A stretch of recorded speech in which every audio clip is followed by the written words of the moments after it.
a few things today. Let's go here. So exam results look like this. What you should note is it's from this year. It's preliminary, meaning nothing is finalized yet. The results will, however, be finalized in like 1 week. And after that time, 9 a.m., I will not change anything anymore on this, no matter what. You have your student ID here. Remember, only you should know your student ID. So by that sense, I have fulfilled my responsibility on your privacy rights, right? If you share your student ID with somebody else and then you complain that they know your student ID and your course results, that is your fault. And here are your relative points in percent, right? So relative points. For example, we have one student, a few students actually really, really good, above 90%. Right? We have a few that have 0 because they didn't show up. Otherwise, many students actually place themselves with 70 to 80%, which is really, really good for this course. Okay, so you did really, really well. For me, it would be very interesting to know why you did very well, so I can repeat this next year. The only thing I changed this year is I allowed you to have an exam sheet, a cheat sheet during the midterm. Was it that? Because my teaching is basically the same, maybe a little bit slower. It's just the thing that happens. So if you want to have some feedback, let me know. What help you, please do so I can do it for the next few years as well as the final exam, right? Okay, that being said, the distribution looks really, really nice. So on the right here, if you see, there's my pointer. Where's my pointer? My pointer is here, right? 100%, 0%, and you see a kind of skewed Gaussian that goes until like, well, here 60, so just a handful of students are below 60%. Right? But the rest follow pretty much a nice Gaussian, as it should be. And I did not rescale, I did not shift anything. This is just what you did, right? That is your performance. Right? And again, when I see that, I'm very happy about this. I hope you're also happy with your grades, but as a student, your aim is to pass this course, right? Grades are a second level of happiness. So pass are good? Comments, questions? And remember, we are now at NSYC at the week where you still can withdraw from the course. But it is a required course, so you have to face me next year again. And if you think like it's too much now, so let me try next year. And there's a good probability that I will be here next year. Okay, good. Maybe, maybe not, who knows. Then I also want to let you know that we're going to have a final exam in like 3 weeks or so, 4 weeks on the 3rd of June. Timing will be the same, it will be on-site again. Now the room behind us is occupied, so we need to figure out what to do about this during that time. Right? Last time there was nobody, but sometimes the courses switch within the semester. Right? Like a theory part and a practical part.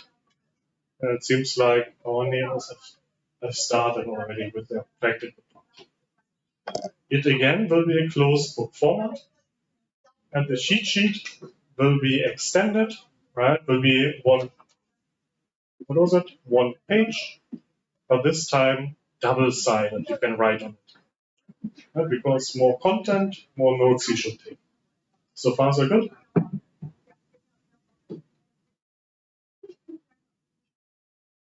Do you agree on this format? Do you have any wishes, any things I should take into consideration for the final exam? Things that would help you? No? Yes, no, maybe? Everybody's still checking their results, right? Okay. So and remember, to pass this course, you need to have an average of midterm and final exam like above 60%. Oh, above 60% is pass, below is not. So pass are good.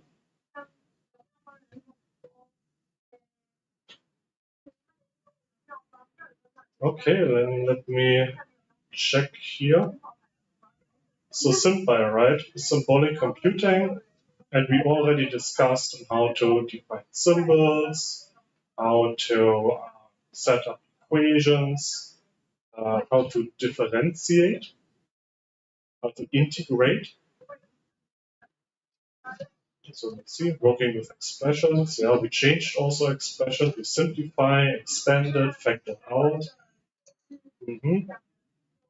Collect terms. Then we work with fractions through apart, together, cancel. I showed you how to do a little bit of numerical evaluation, right? The .n method, or capital N. Right, and then we had the calculus, as I mentioned already, with derivatives. Few examples, integrals, or integration.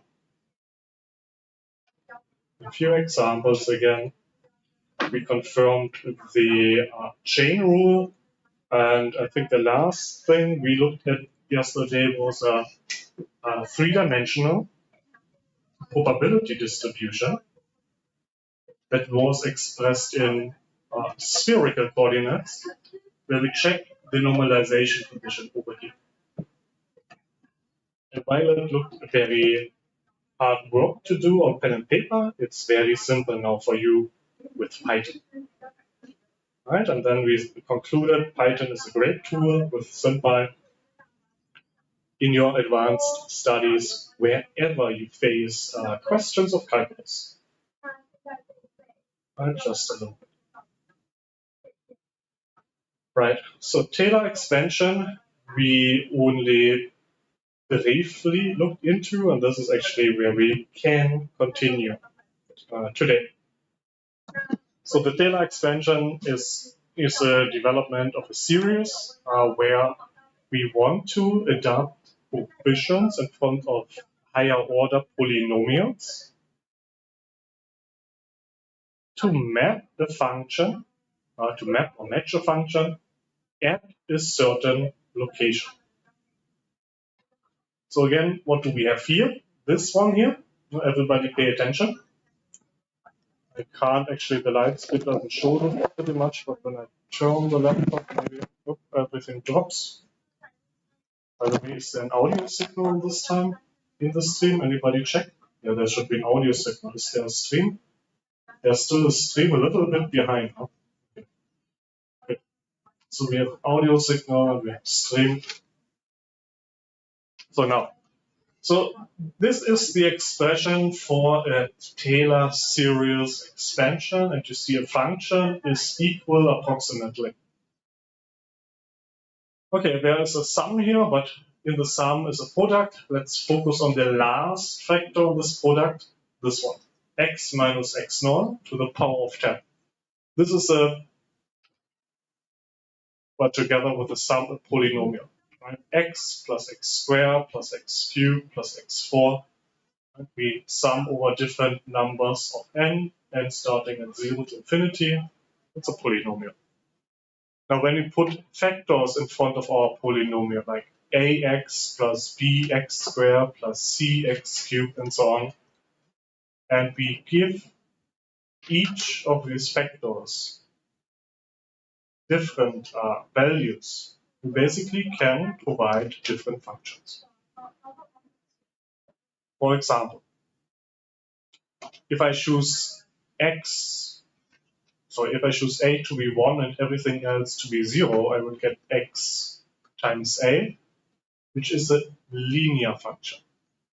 If I choose b to be 1 and everything else to be 0, then I actually will have a quadratic equation. I should have this on here, right? So then you must question, okay, so he's talking about polynomials, right, and some development of polynomials. What is everything in front of here? That looks very complicated. Why so complicated? Well, the part in front, which reads 1 over n factorial, the nth derivative with respect to f, sorry, on f with respect to x, evaluated on x equals 0. This, in the end, will give you just a number. Because when you take the derivative, first derivative, second derivative on a function, you get another function. But the moment you set a value in a function, you just get a value out. Well, if it's a value r to r, right? If it's a value r to r3, right, you get a vector. But for now, we only consider scalar functions. Okay, so everything in front is just a number. So far, so good.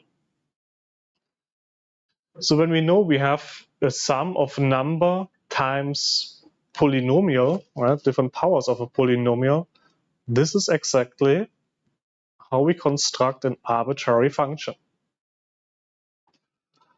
Now the question is, why do we choose a certain derivative here? So when we think about a function, we can say, well, we have a value at one point, and we have an inclination, right? So we have a straight function, right? Zero inclination. If we have an inclined function, we would have an m value of something different than 0. Now, if we take the derivative of a function, right, first derivative, n equal 1, then we actually get that value if we have a linear function.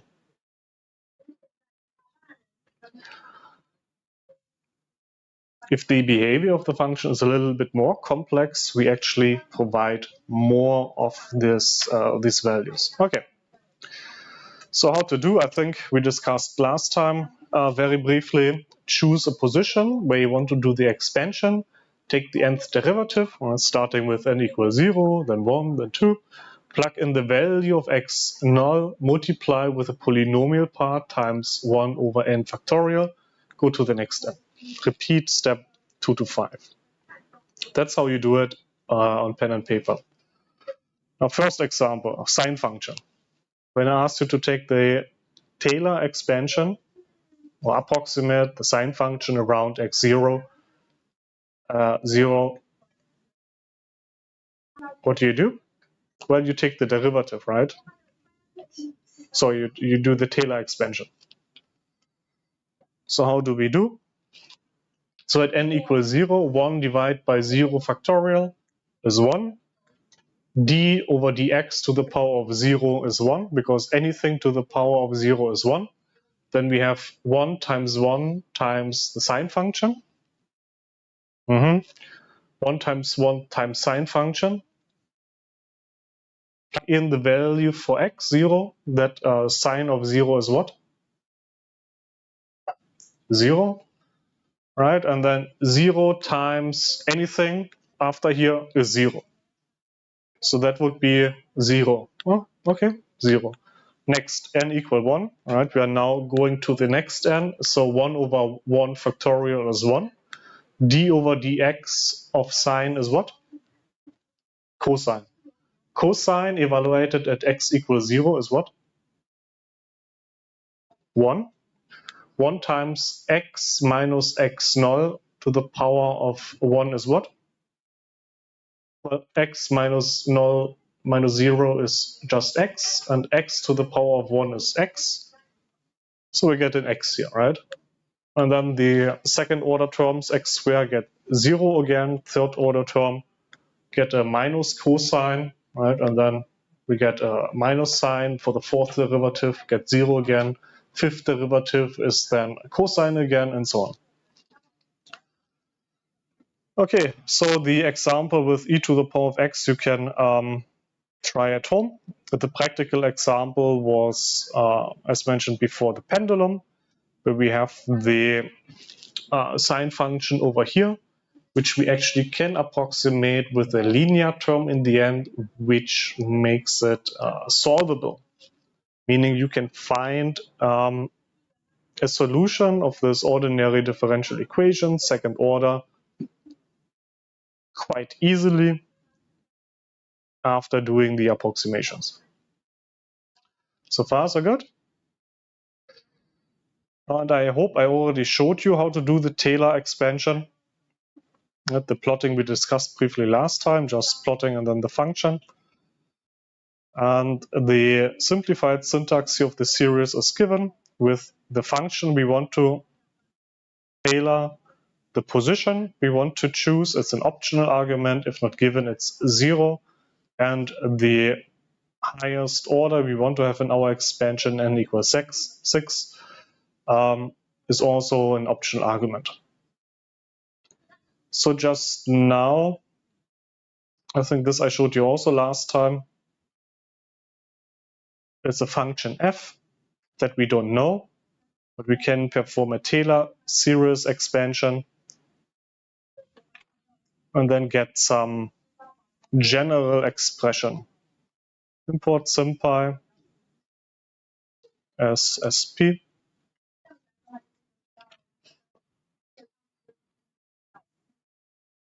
Right, and remember the remove 0 or the remove O term, which removes higher order terms from our Taylor expansion. So far, so good. Everything basically is still, well, somewhat more extensive revision of the end of last lecture. The example we just considered was the sine function, right? Let me see. We had here exactly order 100. Above, we had order 7. Let's try that. So what you need to remember, however, when you want to do a comparison of different expansions of a given function is the remove O function, right? This one, because otherwise you will have terms in your expression that are difficult to plot for Python. So far, so good. Let me see. What do we have?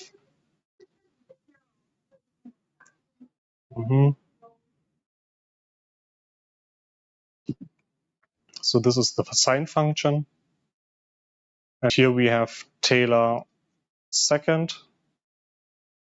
And over here, Taylor, just the linear function, second order. And here the Taylor that we specified above.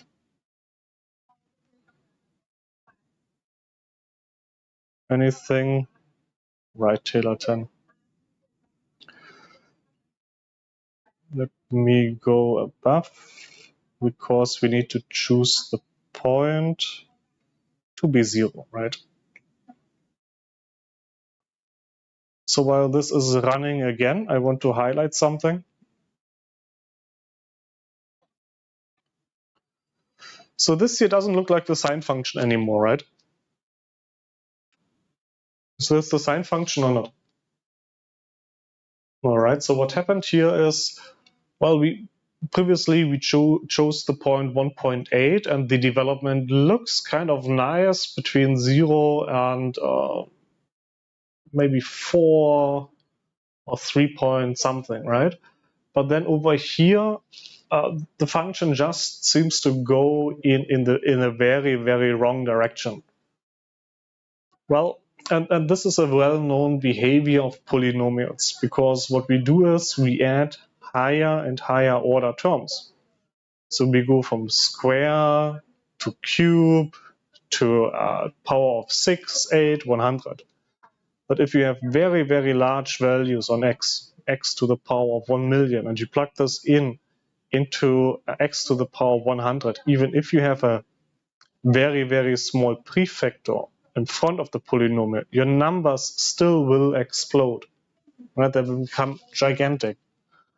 And this is basically the extrapolation failure of polynomial representations. That is well known. Okay, so whatever you do with your Taylor expansion, because it is a polynomial representation, approximation of a given function, be careful with the borders of your validity region. So if you have a point and you develop the series there, it's fine. If you go too far away from that given point, right, no matter what you do, you will get weird behavior. Right, so here again, we shifted now the point of development to x0. Where in the code do you see this? You see this over here. Right, in line 3, Taylor 2, and line 5, Taylor 10. X null is 0, X null is 0. Can play around with this a little bit. The region that I would take valid is somewhere between maybe pi quarter plus minus, but it starts failing, right, in these regions for sure.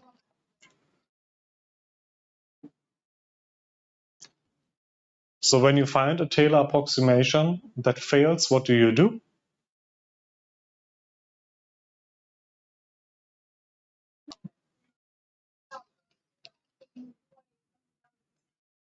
Well, you know it's failing, right? So you must adapt your presentation and only present the part that is valid. Yes? Unless you want to show failure, then you choose a different region.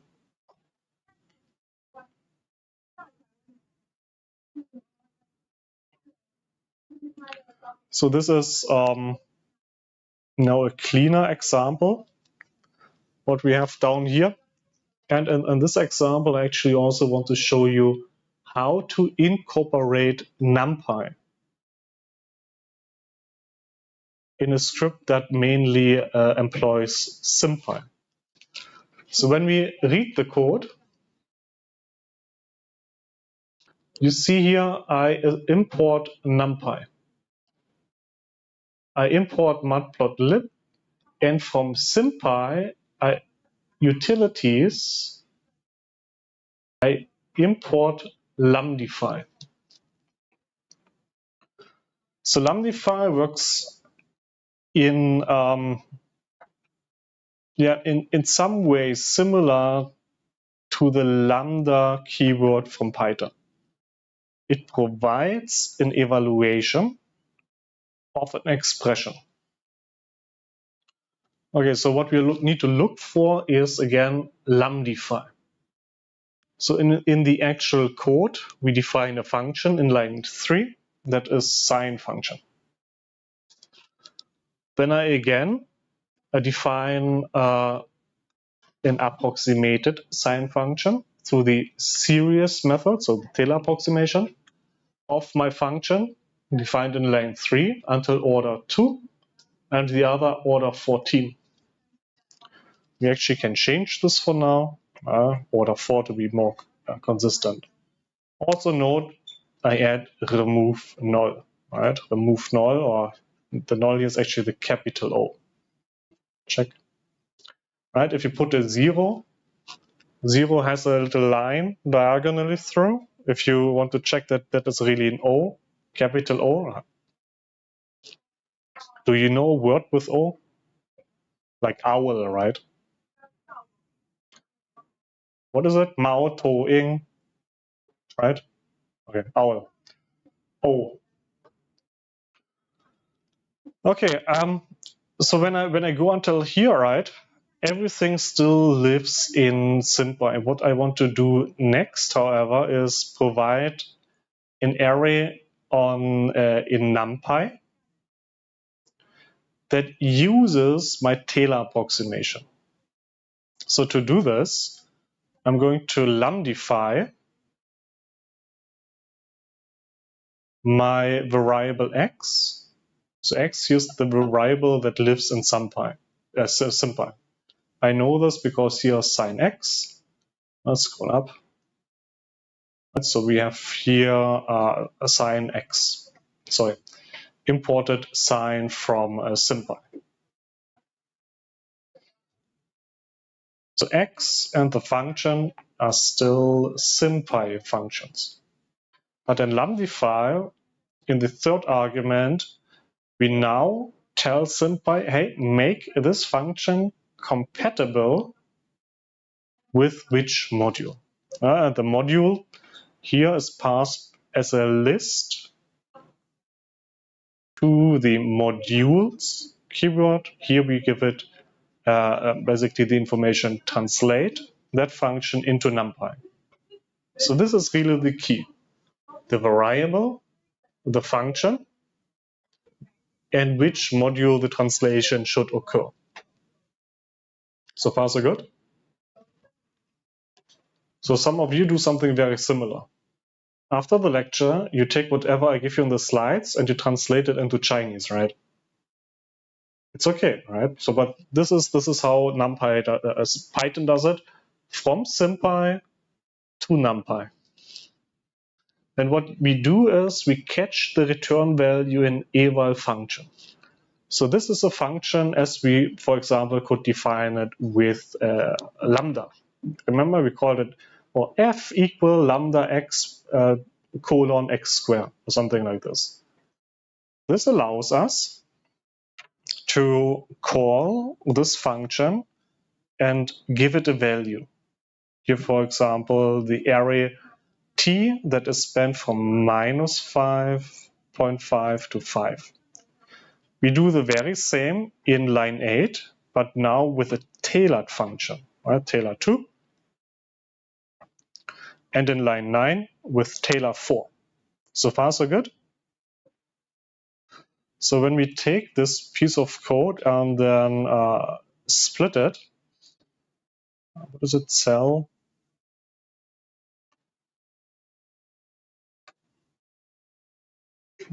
Let's first import, then run this piece of code. Yes, very good. Now we can play around with it a little bit. So eval function. First we check what it is. So this is a lambdified function. Takes an argument x. Yes, we can give it an argument 0. And we get a value back, right? We can give it 3.14 divided by 2. We should get something like 1. Yes, okay. Very good. Seems to work, right? Yeah. Export this again. Sorry, cut it. Okay, so now in the plotting part, we first define an array, t, between minus 5.5 and 5.5, as mentioned 2 times already. And then we plot the sine function, the Taylor approximation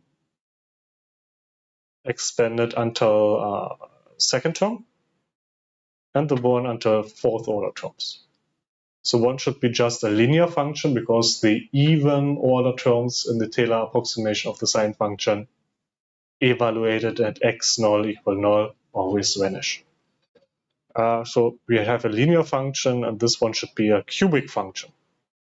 So now when I plot this, we have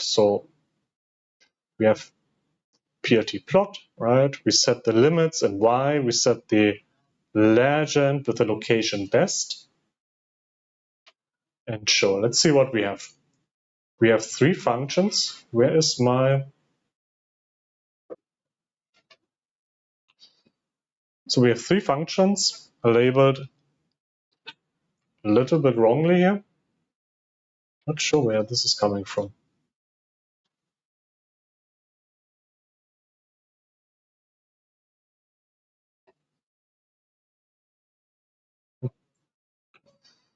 So sine x, the Taylor approximation n equal 2 and Taylor approximation n equal 4 as orange and green curve respectively. And yes, it's a plot. Do you like the plot?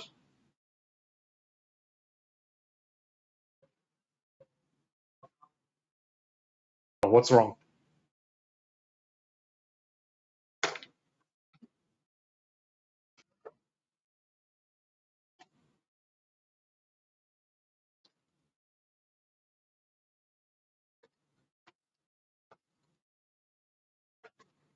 We want to have axis labels, right?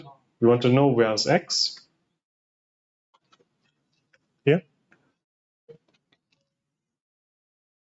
And we want to know where's Y.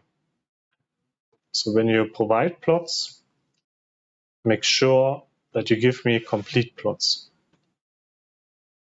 Right? And tick labels, tick values, and axis labels are essential. Okay, maybe not the prettiest plot, but now it's an acceptable plot. Do you agree? It's okay, right? Okay, good. What else I should note? Here, plot legend has an optional argument location as log. Here I provided the value best, so it chooses automatically where it goes. If we want to learn more about where to place the legend, what do we do? So, for example, help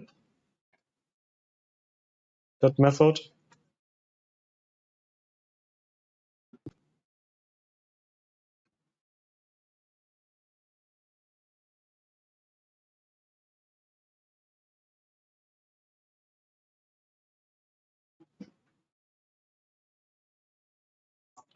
Find log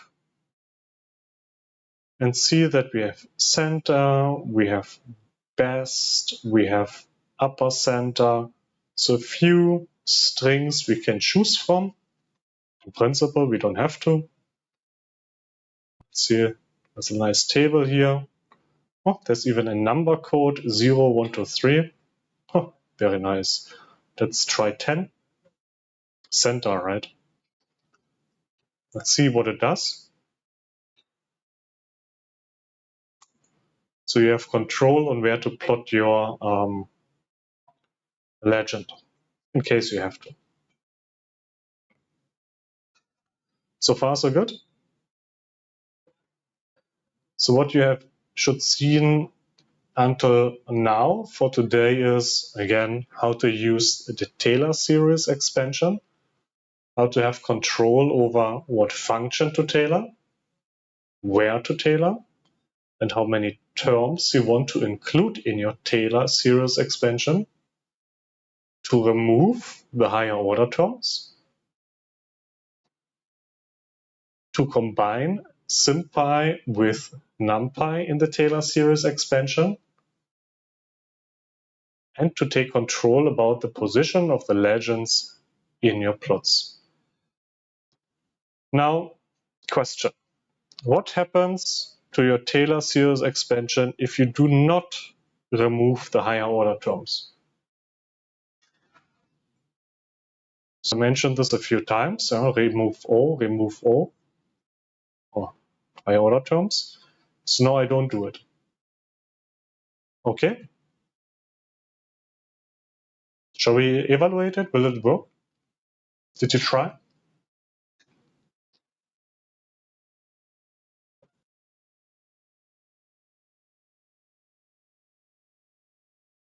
Well,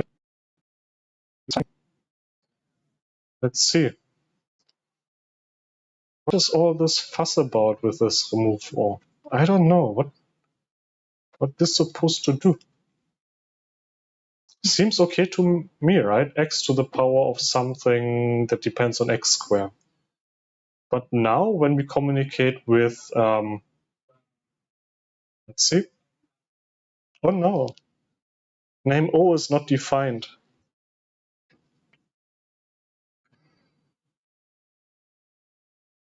So what is going on?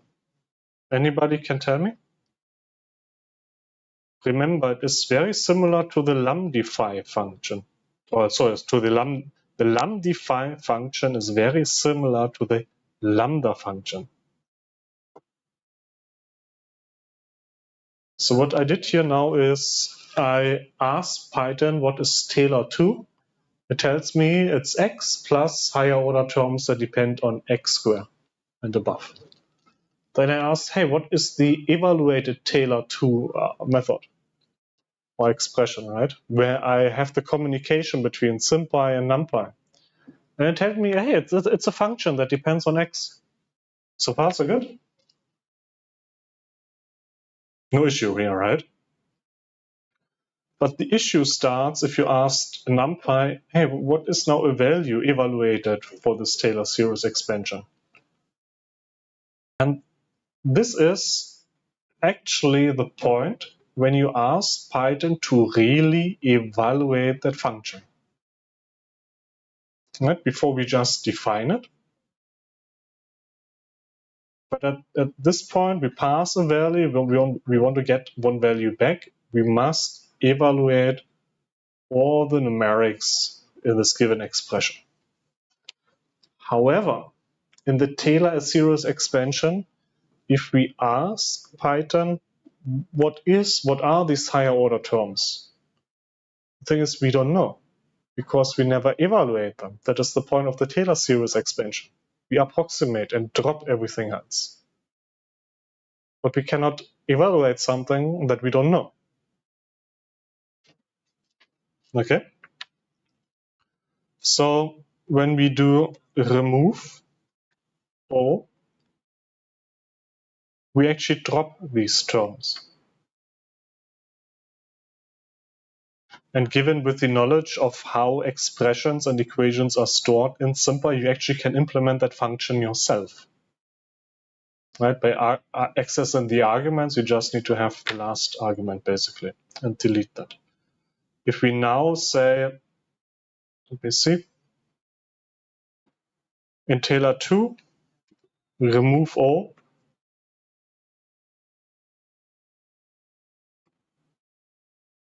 we drop these higher order terms again. And then we evaluate an expression, but x is well known for NumPy and x can be evaluated. So this remove O is exactly, is the solution, not exactly, but is one solution to handle the higher order terms that naturally arise in the Taylor series expansion, are technically unknown. But when we want to evaluate the expressions, right, we need to make sure that no incomplete definitions are passed to NumPy. Now the tricky part is the error only happens when the function is actually evaluated.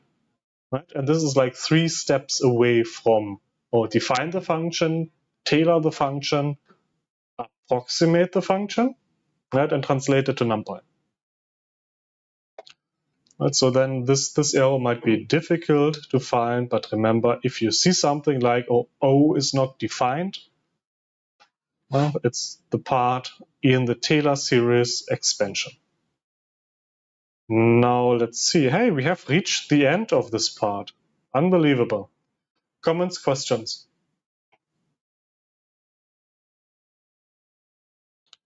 So if there are no comments, questions, we can take a break after I repeat again that